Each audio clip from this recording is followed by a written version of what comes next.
Hello, and welcome to the News in a Hurry for January 23rd, 2013. I'm Travis Volker, and this is my co-host, William Buckethead Welch. Starting off with your weird news, an Oregon man was arrested recently for choking his girlfriend with his own dreadlocks. Police responded to a domestic violence call from the girlfriend, who reported that she had been assaulted and that her boyfriend had choked her with his own hair. The woman was taken to a hospital and treated for numerous non-life-threatening injuries.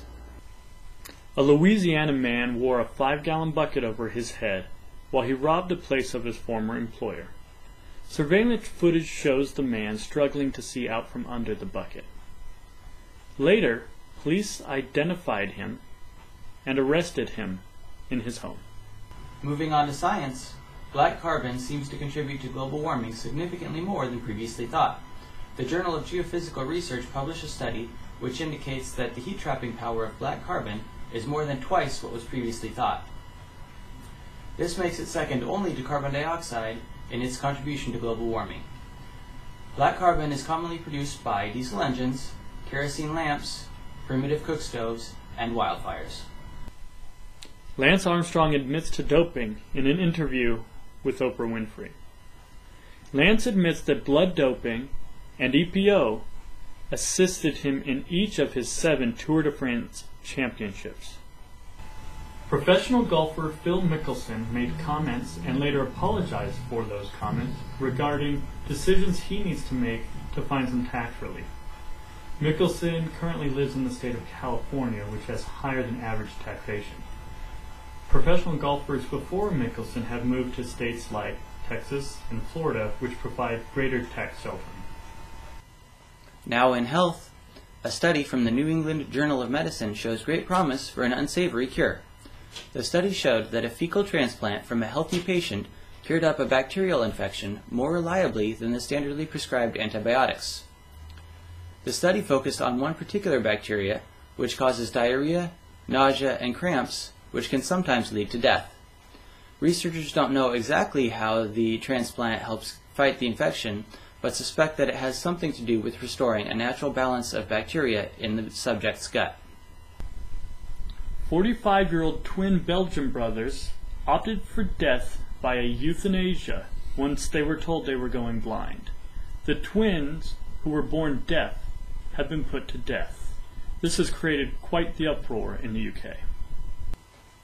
According to a study from the University of Bristol in the United Kingdom, 2% of people have a rare version of a specific gene which prevents them from creating armpit odors. The gene is also commonly associated with the dry version of earwax. Scientists are unsure exactly how this gene prevents odors, but suspect that it has something to do with reduced amino acid production. With fewer amino acids, the rapidly growing bacteria that cause odors find a less hospitable environment and thus do not grow as well. Aspirin, one of the most widely used drugs in the world, has been linked with an age-related form of macular degeneration.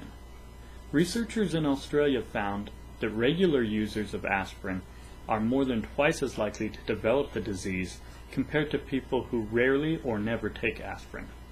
The study doesn't prove that aspirin is the cause, just that it is a contributing factor along with increased age and smoking. In the economy, existing home sales are at their highest point in 5 years and are expected to continue trending upwards. One expert predicts that the housing improvement will contribute to 1/5 of the economic improvement this year. New home sales are on the rise too, which is good, as they contribute to the economy when new homeowners buy the multitude of items, such as furniture, that go with home ownership. Now in government. President Obama presented his gun control plan at the White House to an audience including some of the family members of the Newtown, Connecticut victims. His plan calls for a new ban on assault rifles, background checks for all gun sales, closing loopholes on gun show sales, and also touches on services for mental health. A representative from the state of Texas threatens measures, including impeachment, for President Obama's misuse of executive action regarding gun control. Moving on to news in the U.S., a rare snowfall in Alabama caused an 8-mile traffic jam on Interstate 65. Many motorists were forced to camp in their vehicles overnight until the next morning when the jam cleared and warmer temperatures melted the snow.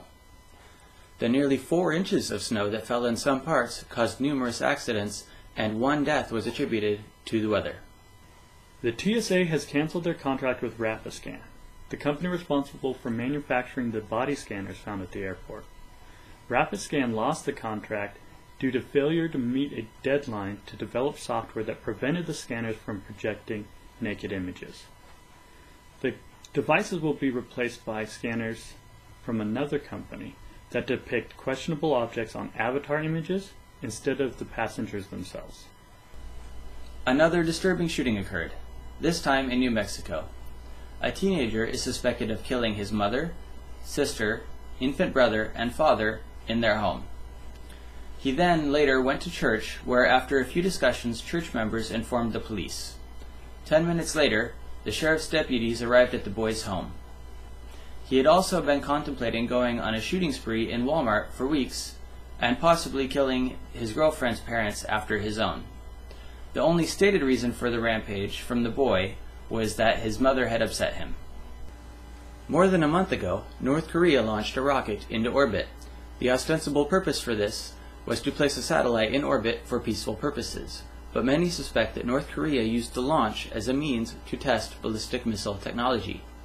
The United Nations voted recently to ban travel and freeze assets of North Korean officials associated with the launch. Notable in this is that China, an ally of North Korea, joined in the sanctions.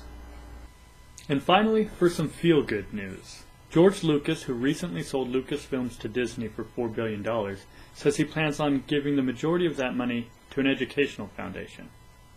Lucas sits on the board of Edutopia, which is part of the George Lucas Educational Foundation, but it's unclear as to whether the monies will be donated to that or another charity.